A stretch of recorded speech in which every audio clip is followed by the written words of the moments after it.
So how do we work with the owner of the company to help them bridge the gap to There you go. see and believe that the right thing for them to do is to exactly that, kind of remove themselves from the operations? Well, quite frankly, it's determining the value of the business right now, understanding all of the factors that are contributing to that. So remember how in the beginning kind of went through there's 12 factors really that determine the value of a business, intrinsic, right? That are not directly related to the profit. And that's the main thing, right? Is it's the profit and then the multiple. Well, the intrinsic values that determine the multiple are the things that I'm talking about. And so what we're going to do is we're going to determine the value of the company, and then we review the things that are the drivers of that value. What are the value drivers that determine the value of the company? And we're going to go through, okay, owner dependency, management team, the accounting, right? All those things that I talked about. And then what we're going to do is we're going to review, assuming the profit is exactly the same. Let's assume we don't grow the company. I'm kind of walking you through overall process for our, exit strategy preparation. We determine the value of the business, and then we determine the multiple and everything else in the profit.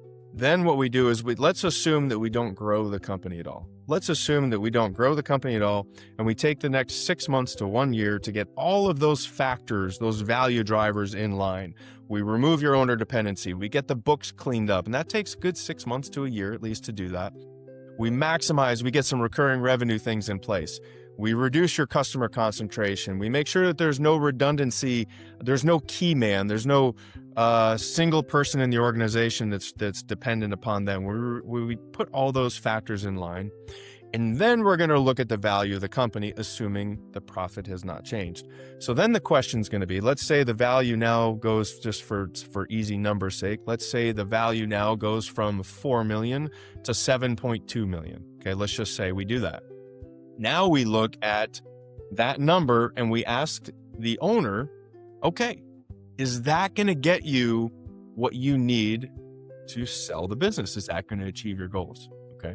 That alone right there, that conversation, Joe, that does the trick. I mean, that shows them exactly the gap. You're leaving $3 million on the table, or whatever the value is. Sometimes it's more, higher, less. And that shows them just by the intrinsic values. Now, what we do is we say, okay, that's 6 months to a year. We get all of that in place. Now, if that's going to hit your number, then we turn around and we look to sell it, right? So now we look for private equity companies or strategic buyers or whoever's going to be ideally positioned for this, and we start marketing the company, right?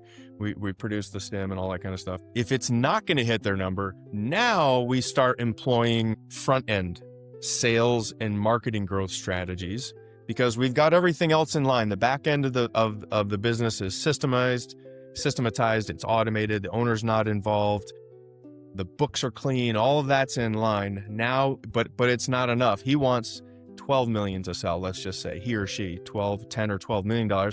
Okay, we've got the back end of the business ready to go. Now let's focus on sales and marketing. Everything else is in line. And now we just help them work with them on employing that. Our company actually consults and coaches people on how to do this, or we actually will do it for you.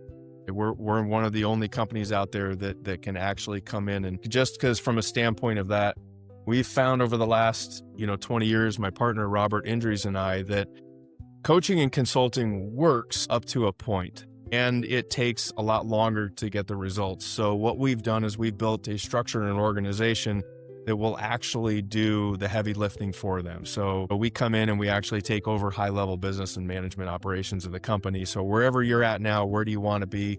We identify the gap, and then we come in and we bridge that gap for you from an oversight management foundation. And then after 6 months, whatever, we check back in. Okay, what's the valuation of the company?